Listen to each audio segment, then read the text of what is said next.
not a war of people against people, but a war against death and all its friends. If we must fight,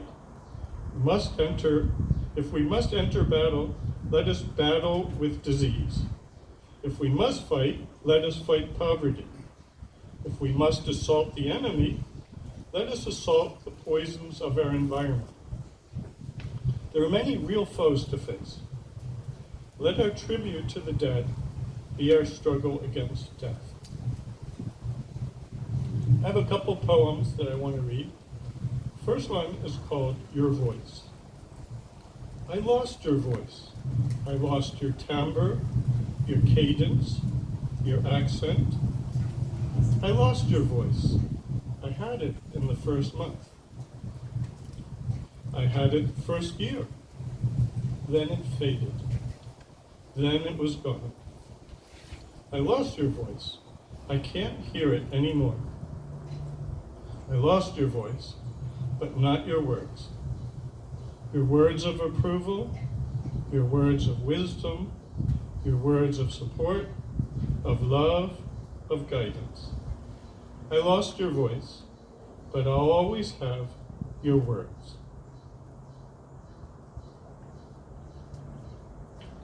One more poem in memoriam.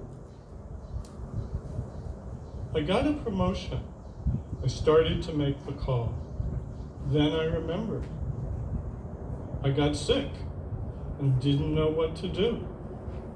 I started to make the call. Then I remembered. I forgot what those words meant. I started to call. Then I remembered. I wanted your recipe. I started to call. Then I remembered. Good news, bad news, wisdom and guidance. I started to make the calls. And then I remember. You aren't out there. You aren't going to answer. You're in my heart. I'll always remember. Thank you.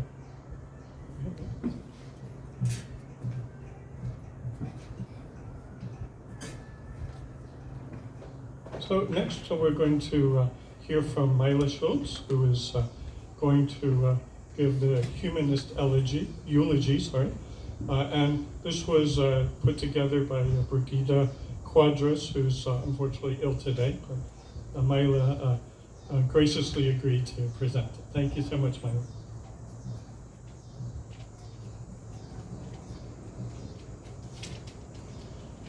This is an original eulogy by Aaron Freeman that was edited by Brigida just for John. John might want to talk to you, his grieving family and friends, about the conservation of energy, so you will understand that his energy has not died. He may want the physicists to remind you, family and friends, about the first law of thermodynamics, that no energy gets created in the universe and none is destroyed. To know that all his energy, every vibration, every BTU of heat, every wave of every particle that was this beloved humanist remains with us here in this world. To tell you, saddened loved ones, that amid the energies of the cosmos, he gave as good as he got.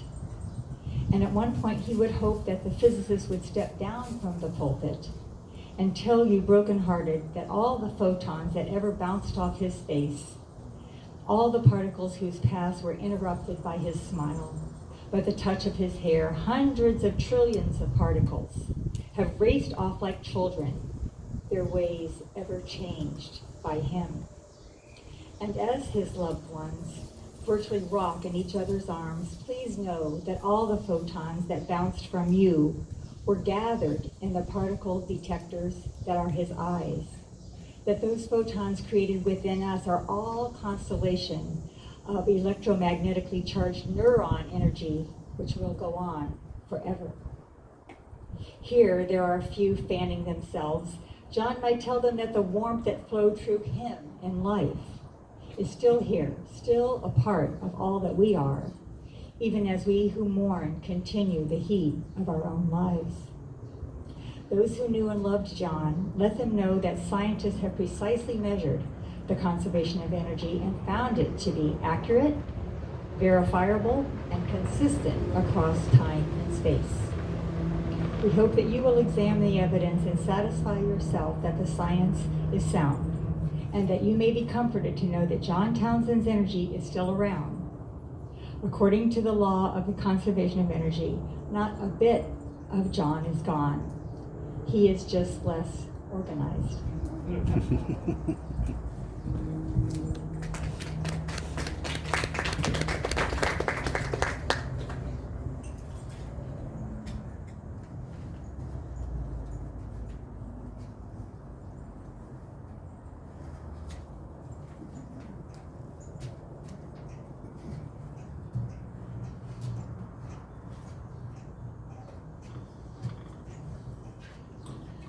I'm honored to get to sing for my cousin, who we'd see him at the Will McLean Festival every year, and one of our favorite singers is Steve Blackwell, who has passed on, and Steve wrote a wonderful song called The Line that looks at all those who came before us and our families that we never met but are part of who we are.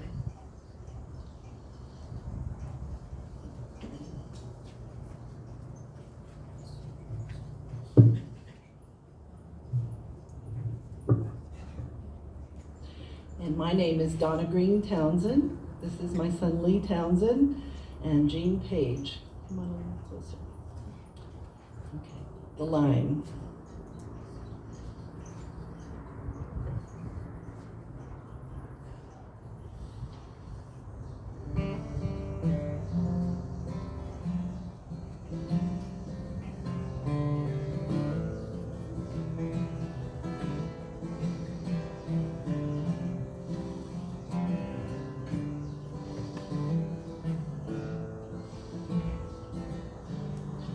If all my ancestors would stand in a line, who would I recognize and know that they are mine? Oh, sometimes I think it's a shame how few I would know, how few I could name. My line of ghosts, they push on me, lined up in heaven's fields as far as you can see. Oh, I put these thoughts way back on the shelf, 'cause soon I will be in that line myself.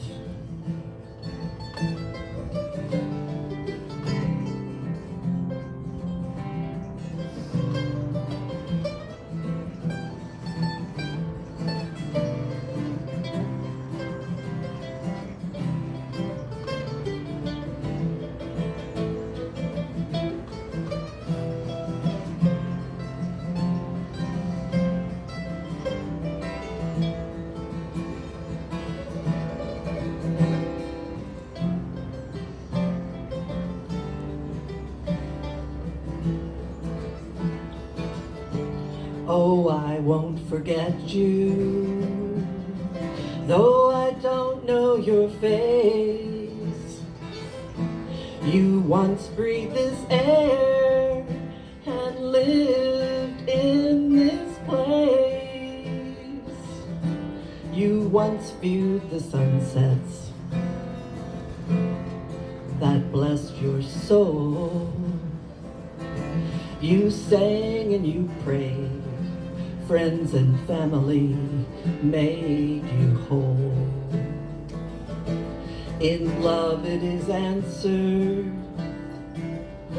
a love rare and fine, a prayer for the old ones all standing in a line. Oh, I won't forget you.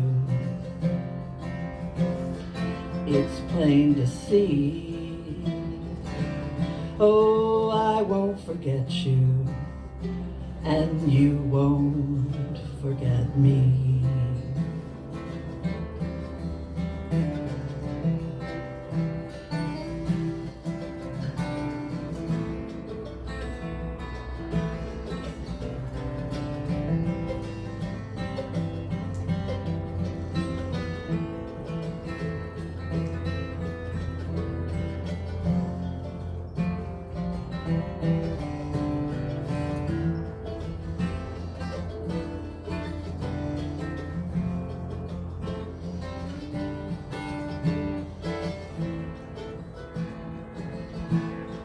How can I thank you? All links in a chain.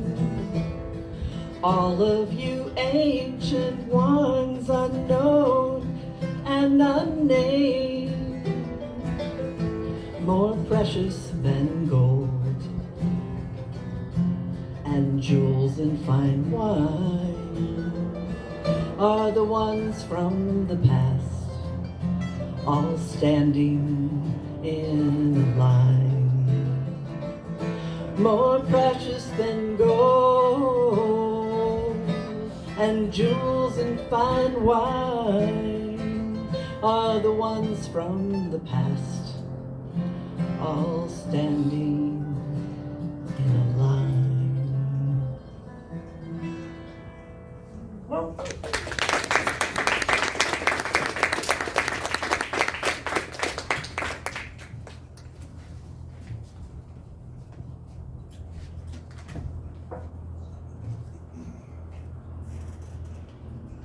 thank you so much for the inspiring and beautiful song. So now it's time for us to share our remembrance of John. We have, you can either speak from where you are, or you can come up here and speak in front of a microphone. And anyone can speak, any length, any type of anything that you'd like to say is fine. And we'll start with Jack Townsend.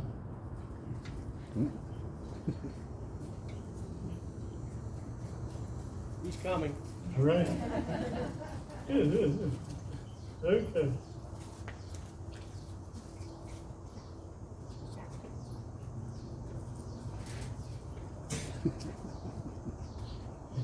He's on dog duty. They waited till you were gone. Okay, we're looking for asking you to speak for now.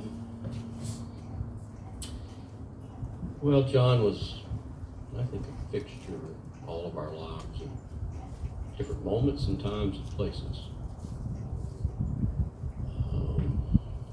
How many of you, and I don't know all of you, so this may be an easy question for many of you, but how many of you have a dear, close, loving, solo person just marching through life on a solo road? Who has that? It's important to recognize that wonderful spirit those people have, which John had. Many of us have that person in our life, spouse, significant other, whatever you want to dial that up as, define, who helps you get up every day, who helps you carry forward every day, who does this. And often we find ourselves at some point in our life without that person because they passed away, something happened. But John started on that solo path, became committed to it, but yet had all of us as that person in their life who lifted him, helped him, and he helped us and lifted us. After college, I started rooming with him in Mount Dora, Florida. So we all knew John for a long time. Who else knew him to ever have a roommate?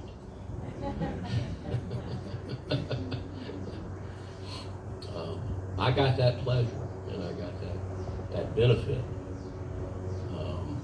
He effectively took me in. We moved to Mount Dora. We lived next to the Ice House Theater. My bedroom was, there was a window, there were bushes, you could reach through the bushes, you could touch the back of the Ice House Theater, and when guns went off or things were going off in the plays, they ricocheted into my room. But I mean, we were that close to the Ice House Theater of Mount Dora. It was a wonderful time. And for a guy coming out of college who thought he was all that, to meet this wonderful, in a different way. Hey, he's my cousin, he's family. But to meet this man who, in my world, sort of had chosen that, I didn't understand it, but that at the time, but that solo, wonderful path of independence and determination was profound. Another profound thing was he had in his house, if he had one, he had 5,000 paperback books. He traveled all the time, not only in his get up and go about the day, but when he was at home, he traveled through his books and lived and loved every bit of that, deeply, deeply in his heart. We thought, hey, John travels. But I'll tell you, the depth of his travel is told, and see on I own there now, looking at books. I don't know how many books he has today. Good Lord, I hope he moved a bunch of them from when I knew him in Mount Dora, and he's gotten rid of a bunch of them. But every one of those books was a travel that John took. And he wanted to share the other thing. I thought it was great we lived by the Ice House Theater because the stories being told in there, although people were paying to hear them, they should have come around the corner and listened to John's stories. He was quite the storyteller and had wonderful stories, which he shared with my boys. They came to adore him, think of him as this wonderful uncle. Although I guess he's a first cousin once removed, if you really get into the technical calculation of that. So my remembrance of John is this, as we talked about today, an energy, a spirit, whatever your particular belief might be. And God bless John. He was introduced to the front row of the Mount Nebo Baptist Church and the vision that the Mount Nebo folks and all have about where we are and going and doing. He wrestled with that, expected it, respected it, found his own comfort zone, and his energy is in us and around us and with us. And I feel it's with me. I was blessed to be the youngest cousin on many of his adventures that we picked up. And for all of you who don't know, maybe you do, John was frugal.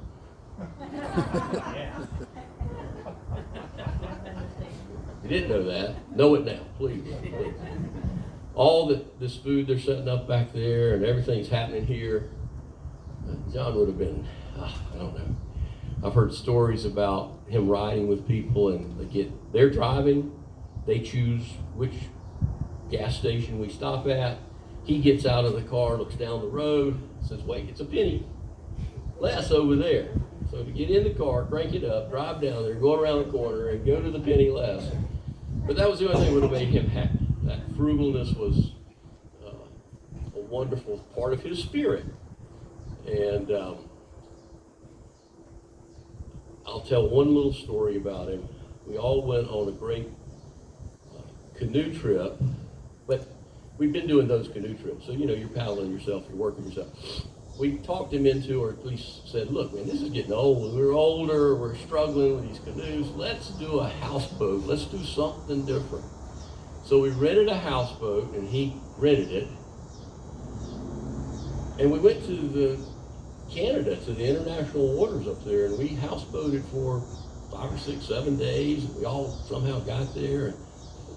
And it was a 1-bedroom. It was the end of the season. It was about this time, actually, October, when they're putting all the houseboats up because it's fixing to snow and ice over, and there's not going to be any more houseboat work until next summer.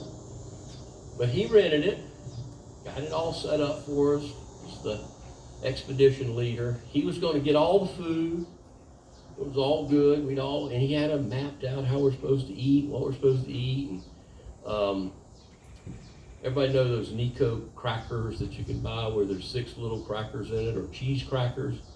Well, he had planned that each day for our snack, we could have 1 pack among the 6 of us. So like 1 cracker each. Okay, we CL's gonna stand up in a minute. So you all look at him, and you all look at me, and you say, those boys, we're not living on a 1 cracker snack. And another fellow that was with us owns a restaurant near Pensacola. And Mike he's bigger than all of us, fills up this little room of the kitchen and in the houseboat. It's a 1-bedroom houseboat. So the ones with CPAPs all had to sleep out around on the fold down kitchen table things and turn on the generator, and everybody else is wearing earplugs.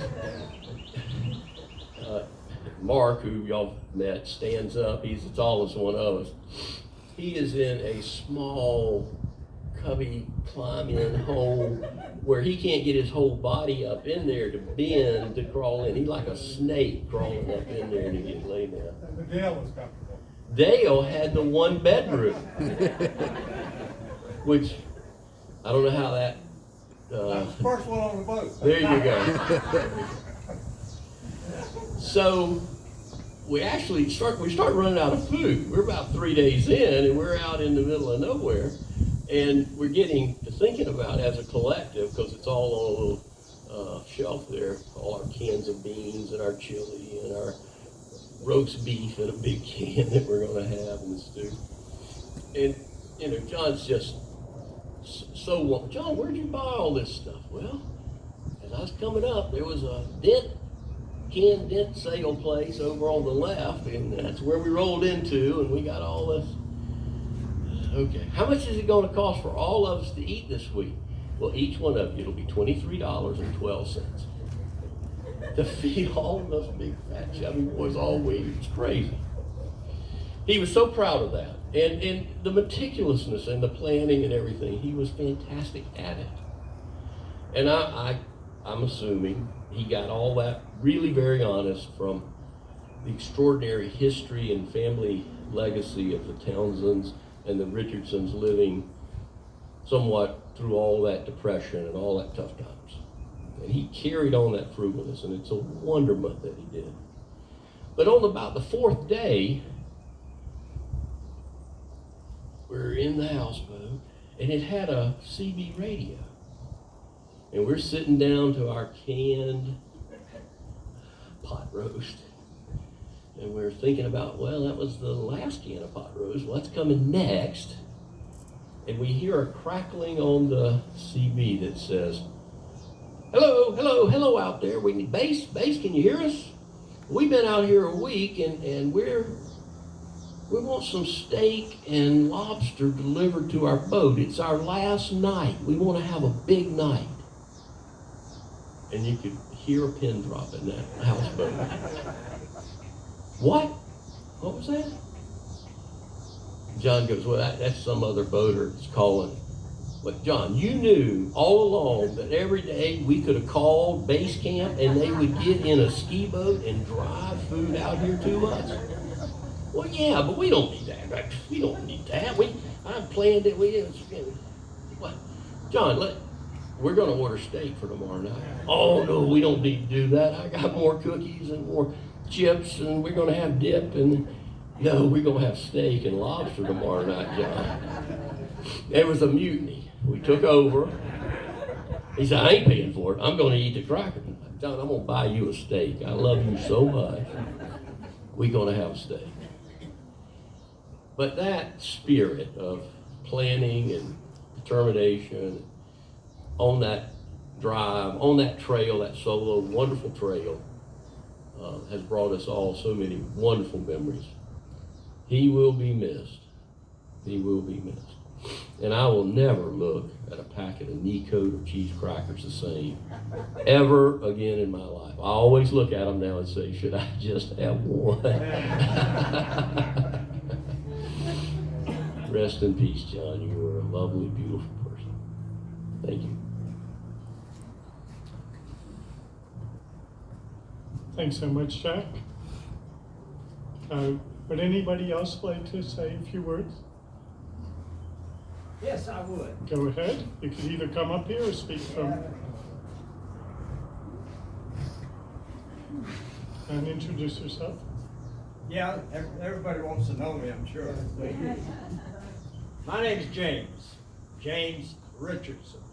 So John comes to me on his mother's side.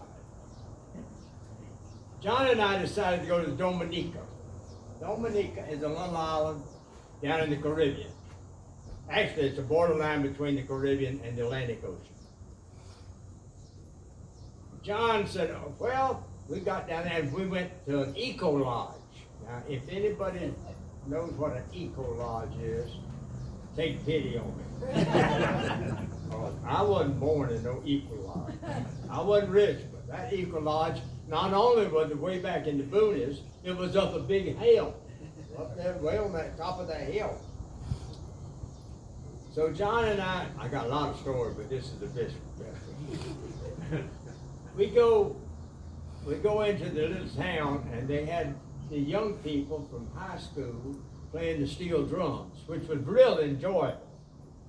But then it came time for us to go back to our eco lodge.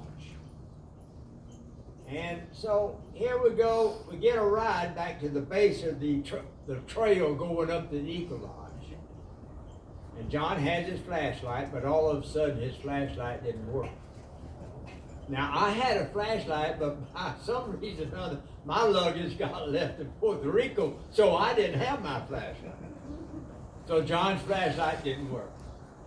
So here's John getting ready to strike a match and light some straw. I said, John, you're going to set the whole woods on fire. We can't do that. Then we'll have nowhere to go. So I had my camera, and I just put new batteries in the flash. I said, John, I think the trail's over there somewhere, so I flashed. I said, now you look, but I'm going to flash. Look at that. 67 pictures later, we got it. And for a long time, I kept every one of them. I think I had them on the computer. I think the computer got tired of them, and I lost them. I was going to get them for you. But John got a copy of every one of them somewhere in his house. But I got to tell you one more story. Another time, okay, Jeff, we're going hiking. Okay, John, let's go. So we strike out. Me with two cameras. One with a big long lens and one with a short lens. Finally, we couldn't, I don't know where he carried me, but we were still on the island. So I got wore out. I'm a little older than John. So finally he took one of the cameras for me. And so I kept going. And finally said, we found a little community. And there was a taxi. And by this time, I just laid out down on the ground resting, you know, and John up there bargaining with the taxi driver. I said, John, for God's sake, I'll pay the taxi. Let's go home. So but it was great. We had a lot of fun. But like you say, he was very frugal. Me dying, you know, and him partying about the time. That's all I got to say, but God bless him. So he was a good cousin, and I'm gonna miss him too. So I mean, but, hey. There's a place for him somewhere. Thank you a lot.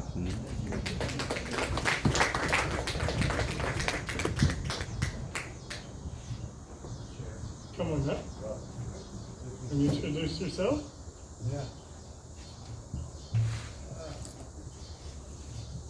My name is Mark Townsend Boyd, so I'm also a cousin. Also had that houseboat experience. But my story actually was one that I heard secondhand from my father, mother, Flavel, and my daughter, Heather. They were on a trip with John in New England. They were on their way to visit Cielo and Ione up in Maine. And they'd stopped in Saratoga, New York, at the racetrack, because my dad had a friend who owned racehorses. And they were there in the owner's box, and John was asking this gentleman all sorts of questions about which horse he should bet on.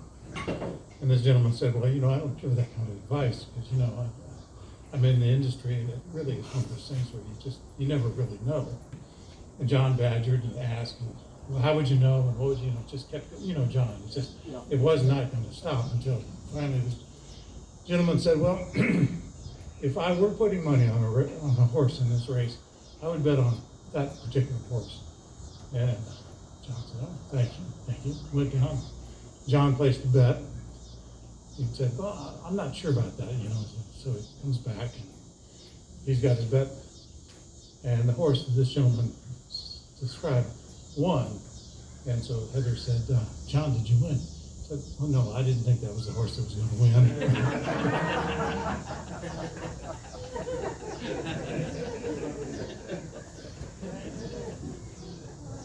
Stubborn? Yes.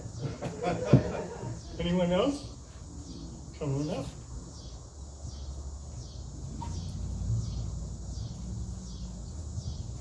Hi, it's so nice to meet so many of the family. CL and Ione are really the only ones I know. I'm a friend of John's for many years, and I'll describe a little bit of that for you.